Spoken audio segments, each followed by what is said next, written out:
Time to give it a go. You'll take this from? Alright, so I got here pretty late. I've been back and forth all day long. Just caught the last ride. Apparently there's a Gator show involved with it too, but I missed out on that, so that's fine. This is what I'm really here for. Alright, we are fired up and ready to go. That's Dylan out there. He's one of the senior captains. First Gator spotted.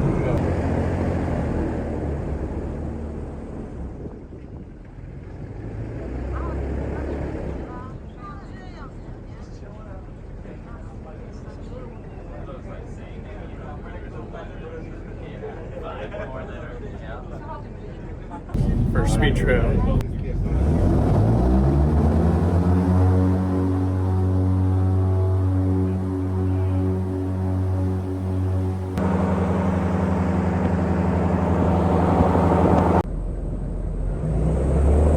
Goes on forever.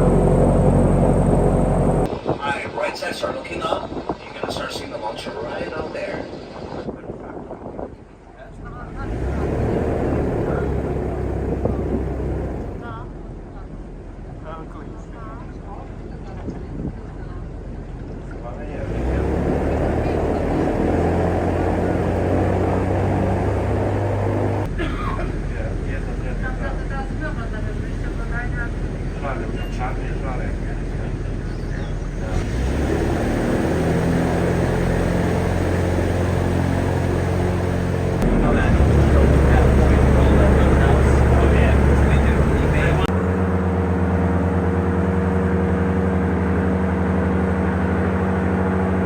Tall grass.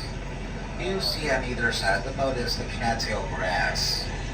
It was introduced to the Everglades in the early 1900s. It's not very deep. Not very deep at all. Look at that. Middle of nowhere.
Barely have any leaves on them, just about a handful of leaves scattered across the branches.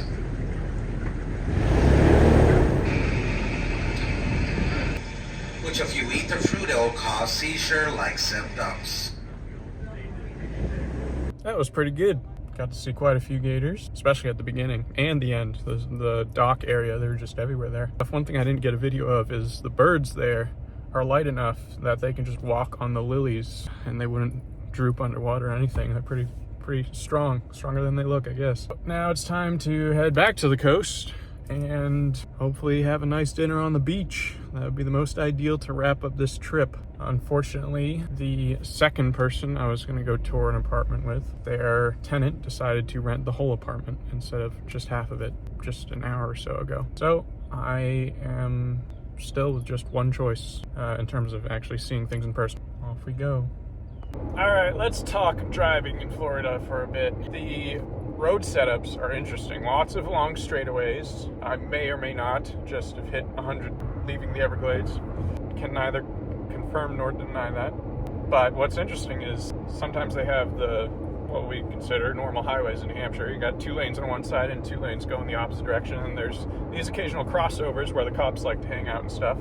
Well, here, sometimes those are simply just turning lanes. You can cross over to the other side of the highway. So it just freaked me out a little bit after my little streak. Saw a car parking in the middle, and I was like, oh, oh crap. So I slowed right down, and then I get closer and closer. It's a Honda CRV. I'm like, huh?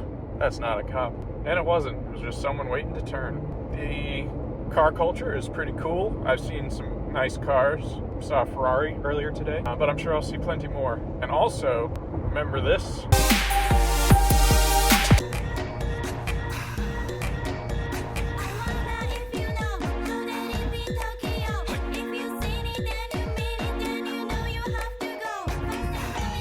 Well, underglow lights are not illegal in Florida. I have one last set of underglow, brand new, that I haven't used yet. I'll slap that on, or I wait till I get my next car and slap it on there. As long as blue or red doesn't show from the front of the car, like when you're behind someone, they don't see the color blue or the color red, then you're fine. Because that would be impersonating an emergency vehicle, and that is definitely illegal. But I even saw a motorcycle with underglow last night. A lot of people drive absolutely nuts here. I'm cool with that. I can drive nuts too, if I have to.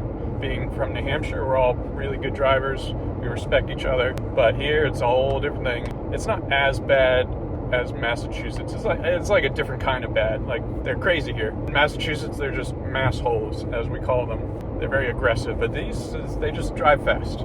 They still keep their distance, but they just drive fast. Really makes me excited for my next sports car, whatever that may be, because that'll be fun. Check it out, check it out. Pink lights on a Charger. That's nuts. Lots of clapped out cars here. Really nice mods and such. Ooh, a Mini Cooper. This is the beautiful Fort Lauderdale beach. No more sun, because west is that way. So once I do wrap up dinner, grab my bathing suit and go for a dip, cool down, get some salt water on me, go back to my hotel and take a shower, go to bed. Now, because the apartment I was going to look at tomorrow is no longer available, I don't have to wake up at 6:30 in the morning. So that's great. I've found place Ocean's 13 seafood restaurant, something like that. Maybe it was featured in the Ocean's 13 movie, I don't know. Get some seafood. And at the ocean, eat as the ocean does. No one says that. I'm quoting it now, right here. This is really the first time since I got to Florida that I get to relax. This is my seat. I need to drink more often. Every time I have a drink, it's just like, whoo! Look at the size of this thing. Yep, that's what I'm on right now. Definitely gotta wait a while for it to wear off before I hit the road again. Good time for a swim. Alright, sand on my feet for the first time in forever. Feels nice. I just got dusted by the cop buggy right through here. Got sand in my face. Alright, away we go. I hope there's not a reef out there that I'll run into.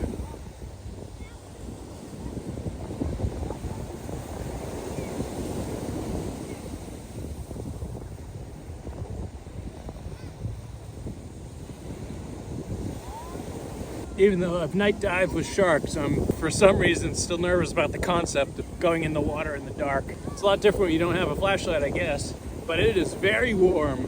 Felt like I was in a warm bathtub, like a slightly cool hot tub. It's great. But I talked to my waitress at the restaurant and she said, "You're crazy." I'm like, nah, I'm from the north. Yeah, you can't see me. I've addressed this before in Australia. Swimming alone is no fun, so I was not in there very long. It is a whole lot warmer in the water than it is out here though, that's for sure. But I'm gonna go dry off and get some ice cream. That ocean sobered me right up. Good to go. Juju train. I think it's called the Breeze Line or something. It's like a high-speed train to, well, it goes up and down Florida. Boom, gone. Super fun.